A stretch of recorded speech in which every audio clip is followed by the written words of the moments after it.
1868, the American Civil War was only 3 years past, and Sweden was in a time of severe crop failure, resulting in 1/5 of Sweden's population immigrating to the United States. On August 26 of that year, Nels Sylvander was among those immigrating, landing first in Quebec, Canada, along with his wife, Christina, and their 2 children. From Quebec, they made their way to Red Wing. Within 2 weeks of their arrival in Red Wing, Nels Sylvander was leading a prayer group in their home near the old Milwaukee Road Depot. The next year, 1869, the Swedish Mission Society was organized with Nels Sylvander as the president, and in May 1874 was legally incorporated as a church. Years later, at the church's 125th anniversary, Pastor Rich Thielen would share this reflection.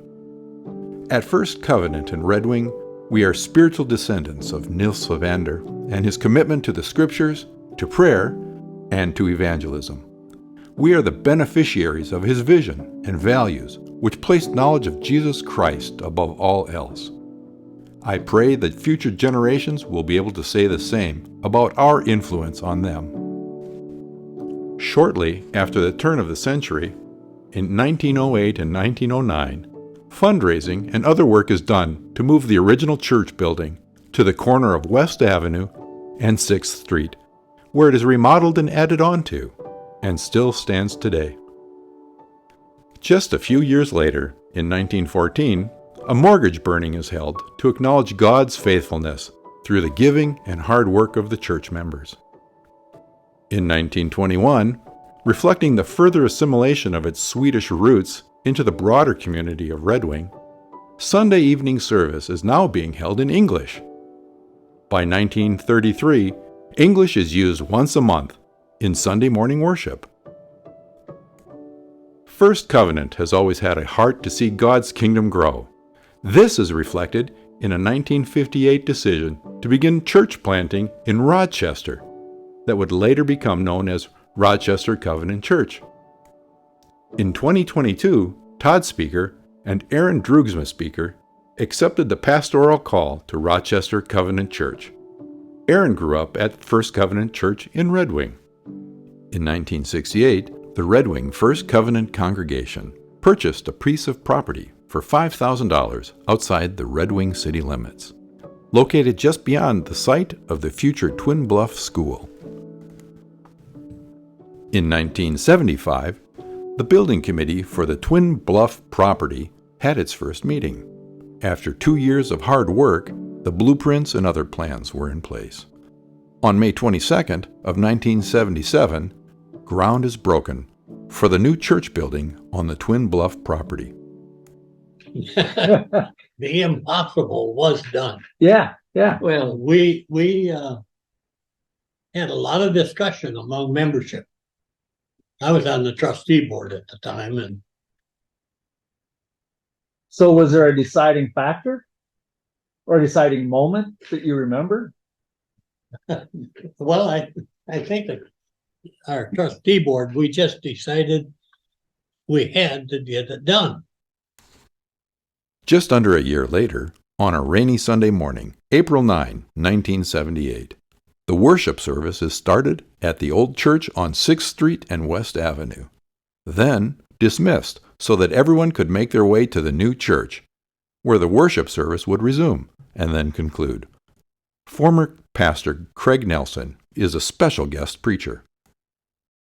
But anyway, that year when we had just gotten out there for Rally Sunday, I had the big idea that we were going to send up balloons. And then I had made little tags, signs that said First Covenant Church Red Wing, and then the person that had that balloon signed their name and put the church's phone number on there. Carrie Sander balloon went the farthest into Iowa. And then did you release them all at the same time? Yeah. Okay. So it was just massive balloons, and it was, how I'd cool. say at least 70. The annual report of 1987 describes the intergenerational and intercultural nature of First Covenant at that time as 3 circles. The first circle were those who remembered the early days of Swedish founders and may have even been confirmed in the Swedish language. Those in Circle 2 were part of the downtown church and were part of making the new Twin Bluff building project possible. Circle 3 were those who had come in the past 10 years to the new building.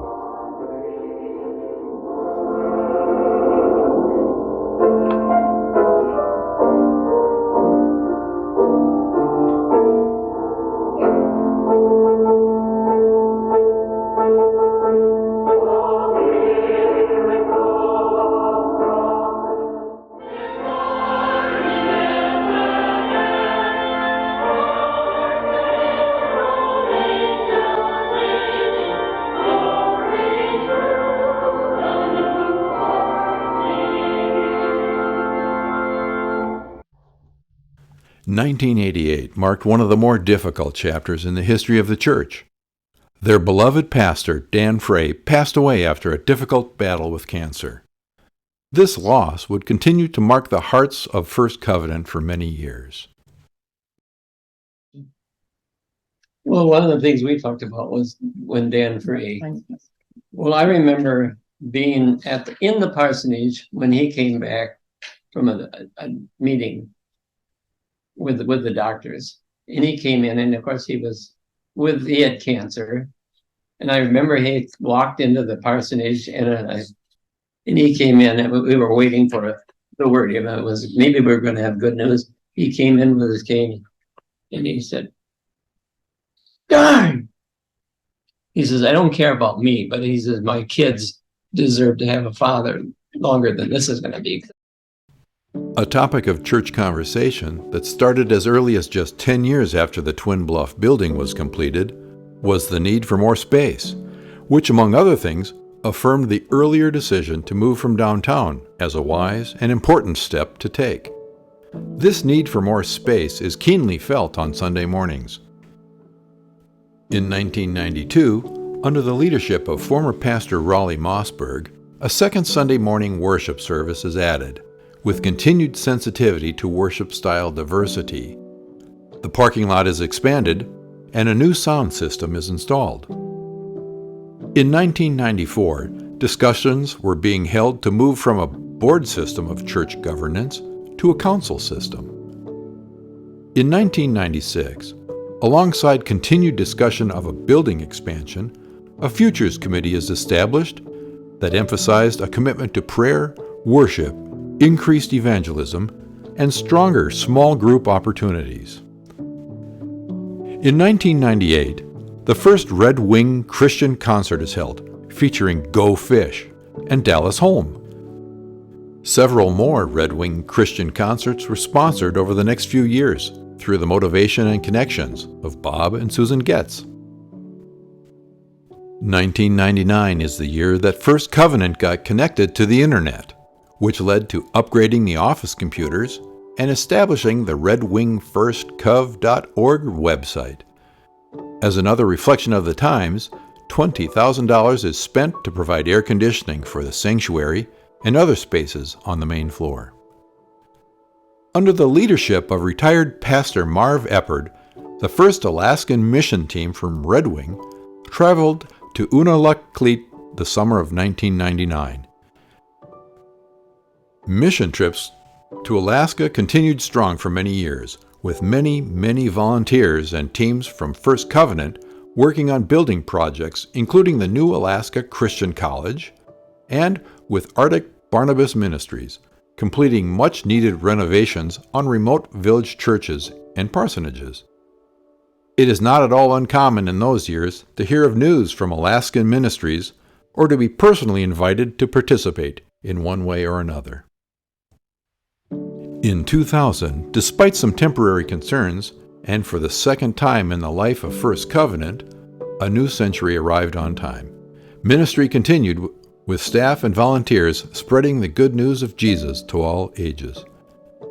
Responding to a call for help in replanting a struggling sister Covenant church, work teams and plentiful meals were sent to Prairie View Covenant Church near Star Prairie, New Richmond, Wisconsin. 20 years later, in 2022, Mike Bechtold, a former associate pastor at First Covenant in Red Wing, would be called to lead that very same congregation. In 2002, Pioneer Club, a midweek program for elementary-aged kids, is first held, later becoming the Follow Jesus Club and eventually Awana. With an eye towards outreach and better serving our members and friends, money is being raised to purchase a church bus to pick up seniors for Sunday worship, and for kids participating in the Wednesday night programming, and, with a trailer in tow, transporting youth and adult mission trips to locations far from Red Wing. In 2004, after several years of developing, discussing, fundraising, and at times also delaying building plans, the congregation approved the construction of a major church addition. This addition would include a new and much larger fellowship and gathering area, new classrooms, a youth room, a new kitchen, and a large family life center that could also be used as a gym. First Covenant also sent building funds to support a building project at Alaska Christian College. Construction on the new building begins in 2006 for a total project cost of $1.8 million. Congregational sweat equity is utilized in many ways, including a skilled team of volunteers led by Marv Eppard, who builds 134 cabinets needed for the building project and a renovation of the existing church building. In the midst of all the construction activity, ministry continues, with church services being recorded and distributed on VHS tapes and also being broadcast on the Red Wing cable TV channel.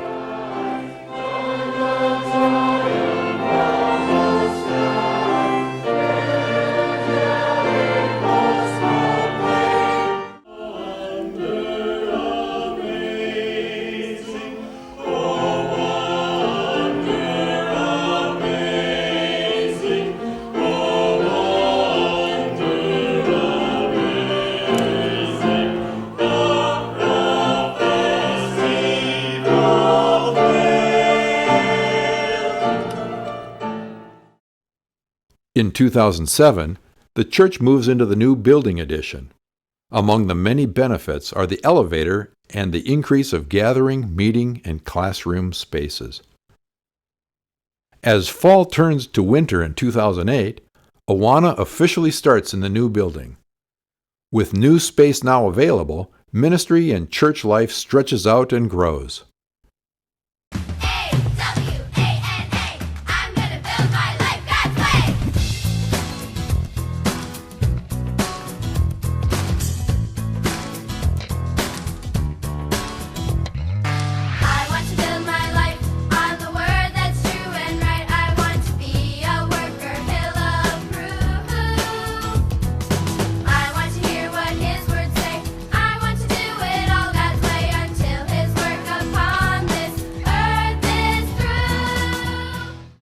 One of First Covenant's local mission and outreach has been Awana. It starts with inviting a family that I met last year, and he called me at 5 o'clock the second week that he came, and he said, "Jim, do you have room? I got a couple more friends that I'd like to bring tonight." Then the next week, this little boy called me up again at about 5 o'clock and said, "Jim, I got another one.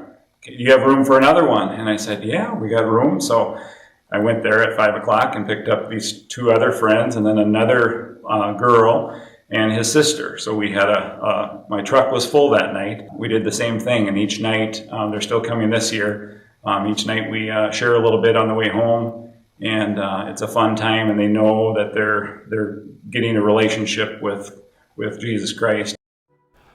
The traditions of Christmas cantatas, kids' musical programs, various meals, and other special and everyday events continue strong in the 2000s, fully utilizing both the remodeled areas of the original church building along with the Family Life Center and other new spaces.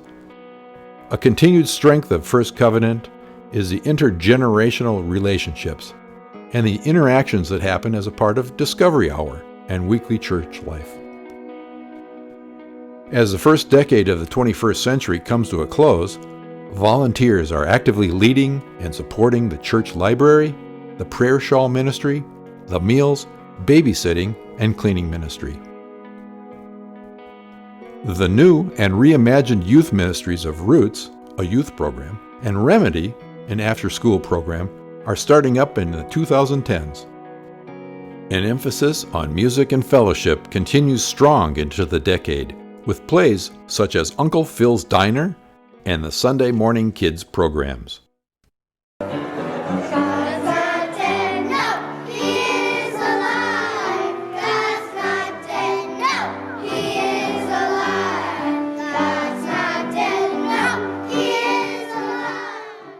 When we were out at the new church, Lake Beauty Bible Camp was fairly new.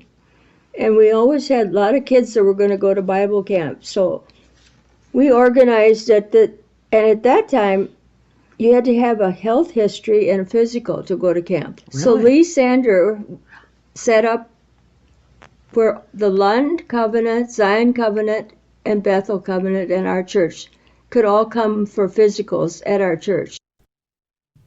Across the years, Lake Beauty Bible Camp has been an important part of First Covenant. Camper scholarships are made possible through fundraisers like silent auctions, the collection of Econo food receipts, and Glenn Merkins selling apples on Sunday mornings in the fall. In 2013 and 2014, the Congregational Vitality Team is at work, exploring First Covenant calling to be a missional church, resulting in the vision statement, to be actively missional, connecting people of all ages to the transformative power of Jesus Christ and to each other. 2015 marks the beginning of a season of change. First Covenant says goodbye to longtime pastor Tim Anderson as he retires, and to Jamie Staples, who First Covenant joins along with other churches to plant Renew Covenant Church in Eau Claire, Wisconsin.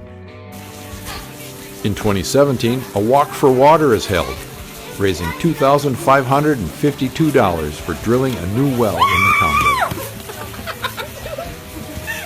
Awesome. Following this, in 2018, made possible by the Ilona Franciscovich Seed Fund and spearheaded by Emily Ikes, over $13,000 is raised to drill a well in Zimbabwe, and that's still providing water to this day. Confirmation continues with 7th and 8th graders learning about the Old Testament one year, and then learning about the New Testament in the following year through Bible study, discussion, and various learning activities. Youth ministry with our nearby Twin Bluff school neighbors takes on the form of Fusion, an after-school program in 2018. This is followed in 2019 with a major sanctuary remodel. During the winter of 2019 to 2020, Hope and Harbor is in its first year of operation. First Covenant was a significant developer and partner through the efforts of former pastor Mark Ikes. 2020 will be remembered as the year when COVID begins, and First Covenant realizes that church life will no longer be the same. We have no idea exactly what that means as we sit in the pews on March 15th, 2020, hearing encouragement about God's faithfulness as we face the unknown, which is sure to arrive in the days immediately ahead. Whoever could have imagined empty church sanctuaries on a Sunday morning? Thankfully, technology and the hard work of staff and volunteers allow the church to gather online. As 2020 progresses, meeting in person resumes with restrictions in place. As the calendar turns to 2021, church life is rebuilding. Looking towards future ministries opportunities, the 150 by 150 campaign is launched with a $100,000 matching gift, with a goal to raise an additional $150,000 by the 150th anniversary of First Covenant, to be celebrated in 2024. Throughout 2022 and 23, First Covenant Church continues to grow as a place where the people of Red Wing and the surrounding communities gather and are welcomed. Many new and familiar faces are a regular part of Sunday mornings and throughout the week, as fellowship, discipleship, worship, and ministry grows. And that brings us to this day in 2024 as we celebrate the 150th anniversary of First Covenant Church in Red Wing. That small group of people that began in 1868 has become a church that has reached thousands of people over several generations through worship services and Bible studies and classes and kids ministries and youth ministries, as well as noon hour and after school programs, outreach events, festivals, concerts, and theatrical productions, as well as significant partnerships for mission and ministry, both locally and globally, all over the course of 150 years of fruitful ministry. You know, the passion that led that group of people to gather around the Word of God and to share the hope of Jesus and love with their neighbors still compels us today as we look forward to the future, bringing people to Jesus and heaven to earth until His return.